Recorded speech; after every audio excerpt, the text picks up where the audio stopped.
Finally solo levelling का season 2 का episode 1 release हो चुका है। तो आज की इस वीडियो में हम बात करने वाले हैं एपिसोड 1 में क्या हुआ था। तो इसलिए इस वीडियो को अंत तक देखना। तो वीडियो शुरू करते हैं। सीजन 1 के लास्ट एपिसोड में हम लोगों ने देखा जिनो जॉक चेंज क्वेस्ट में चला जाता है। वहां पे जाकर वो इग्रिस से फाइट करता है। इग्रिस को बहुत मुश्किल से हरा देता है। इग्रिस को हराने के बाद जिनो के ऊपर बहुत सारे सोल्जर्स ने हमला कर देता है। जिनो अपने पूरा जोर लगा के सारे सोल्जर्स को खत्म कर देता है। इस वजह से वो नेक्रोमैंसर से बन जाता है शैडो मोनाच। जिनो शैडो मोनाच की ताकत से इग्रिस और बाकी सोल्जर्स की शैडो को बाहर निकलकर उसकी गुलाम बना लेता है। इसके बाद शुरू होता है सीजन 2।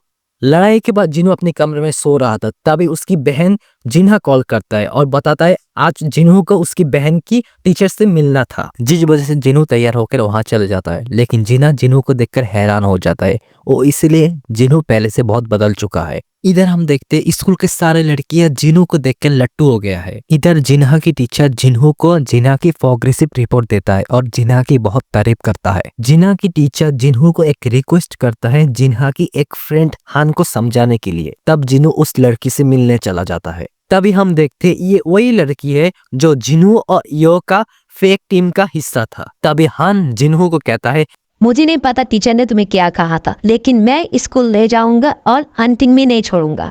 जिन्हो कहता है तुम एक ई रैंक हंटर हो ना, तुम उससे ज्यादा पैसा नहीं कमा सकते। मुझे पता है तुम हमारे स्ट्राइक टीम के जरिए थोड़े पैसे कमा चुके हो, लेकिन वो सिर्फ एक बार के लिए था। अगर तुम मुझे यहाँ लेक्चर देने के लिए आए हो तो यहाँ से जा सकते हो। वैसे भी तुम भी तो एक ई रैंक हंटर हो ना। मैं तुम्हें यहाँ रोकने के लिए नहीं आया हूँ, बल्कि कुछ दिखाने के लिए आया हूँ, इसीलिए चलो मेरे साथ। तभी हम यहाँ देखते हैं डोनसुक जिन्हो और यो को ढूंढता हुआ इधर चले आता है। तुम लोगों को याद होगा सीजन 1 में जब जिन्हो और यो एक साथ पहली बार मिले हैं, तब उन दोनों को एक टीम ने मारने के लिए छोड़ दिया था। उस टीम को लीड किया है डोनसुन, और डोनसुन और उसकी पूरी टीम को मार दिया था जिन्हो ने। डोनसुन है डोनसुक का भाई। डोनसुक जिन्हो और यो से अपनी भाई की मौत की बदला लेने आया है। हम देखते हैं हंटर एसोसिएशन का मेंबर वो उस पर नजर रख रहा है ताकि वो कुछ भी गड़बड़ ना करे। तब यहाँ हंटर एसोसिएशन का चेयरमैन गो कहता है अब ये मॉन्स्टरों के पास पंख भी आ चुका है। तब एसरंग हंटर चॉय कहता है यहाँ असली दिक्कत वही है, इन लोगों का बॉडी हमें समुद्र में मिला है। तुम ये कहना चाहते हो ये मॉन्स्टर उड़ भी सकता है? आपने सही कहा, उन लोग अभी थोड़ा ही उड़ सकते हैं, लेकिन उन लोगों को यहाँ पर आने पे ज्यादा वक्त नहीं लगने वाला। इसका मतलब मुझे जल्दी छानबीन करना पड़ेगा। हम देखते हैं जिन्हो हान को लेकर एक सी रैंक का गेट के सामने ले जाता है, और ये गेट व्हाइट टाइगर गिल्ड का प्रॉपर्टी है, जहां उन लोग बिगिनर हंटर के लिए लाते हैं। और जिन्हो ने भी मैनेजर हान के साथ हान की ट्रेनिंग की बात की, इसलिए हान भी व्हाइट टाइगर गिल्ड के साथ उस गेट में जाने वाला है। इधर किम कहता है आखिर हम कितनी देर इधर बात करने वाला है। इधर आहन कहता है ये ए रैंकर किंगचुल है जिसने यंगर हंटर ट्रेनिंग का जिम्मा उठाया है, जिस वजह से ये अब इस टीम का लीडर है। मुझे और भी 2 ई रैंकर को बेबी सेटर करना पड़ेगा।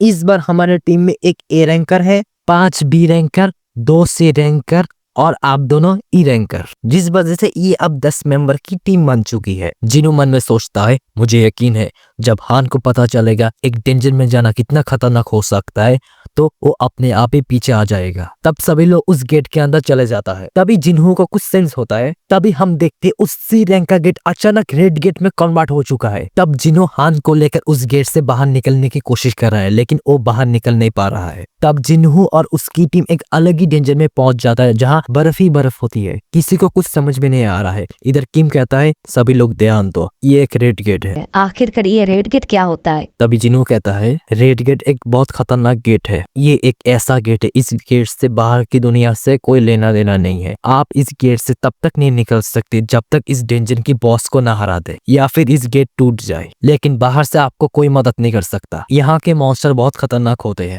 तभी हम देखते हैं एक उड़ता हुआ तीर हान के पास आ जाता है। तब जिन्हो अपने एक हाथ से उस तीर को रोक लेता है। तभी हम देखते हैं उनका एक साथी उस तीर से मारा जाता है। तभी उन लोग देखते हैं ये आइस मॉन्स्टर का काम होता है, जो कमजोर इंसान है उन लोगों के ऊपर इन लोग हमला करता है, लेकिन इन लोग जिन्हो को देखकर वहां से भाग जाता है। तभी किम कहता है सभी लोग ध्यान दो, तुम सभी को पता है रेड गेट की वजह से हम लोगों की मदद करने कोई नहीं आने वाला है, इसीलिए हमें बी और बी के ऊपर की हायर मॉन्स्टर के साथ भी फाइट करने पड़ेंगे। मुझे उम्मीद है मेरी जैसा हाई रैंकर का कमांड तुम लोग मानोगे।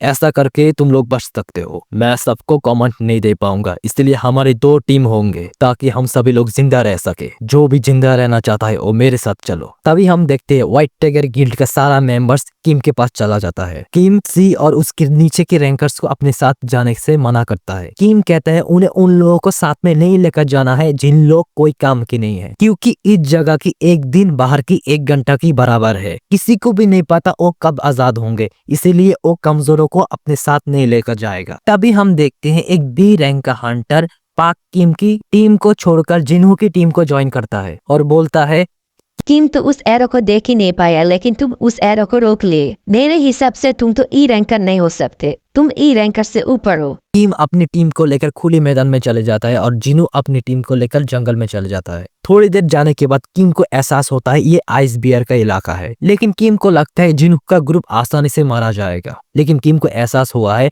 जिनू की टीम पर एक सी रैंकर है और एक बी रैंकर है, लेकिन उस टीम को लीड क्यों कर रहा है एक ई रैंकर। लेकिन तभी उन लोगों के ऊपर एक आइस बियर हमला कर देता है, लेकिन किम अपने लीडर की फर्ज निभाते हुए एक आइस बियर को बीच में से काट देता है।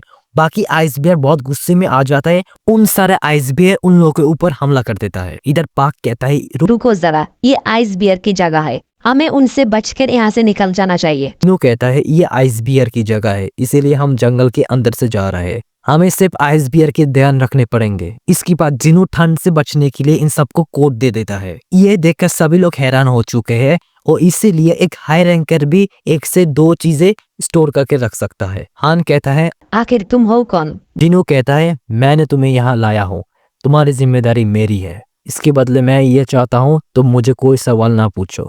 मैं तुम दोनों को भी ये कह रहा हूँ मुझसे कोई सवाल मत पूछो। उसके बाद वहां पर एक आइस बियर चले आता है।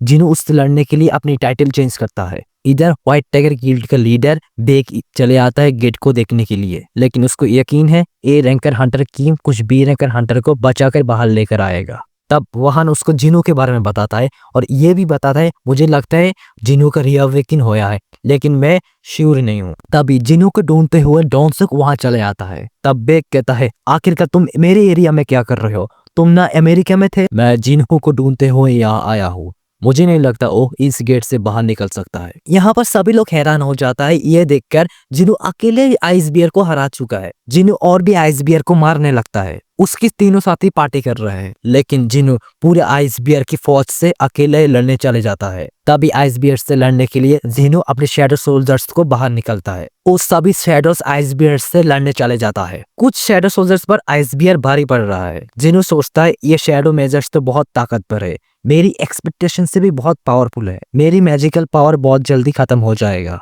लेकिन वहां पर आइस बियर की बॉस चले आता है, लेकिन उस आइस बियर की बॉस एक दहाड़ में सारे शैडो सोल्जर्स को खत्म कर देता है। इसके बाद जिनू के भी मैजिकल पावर खत्म हो जाता है, इसीलिए जिनू शैडोस को बाहर नहीं निकल पाएगा।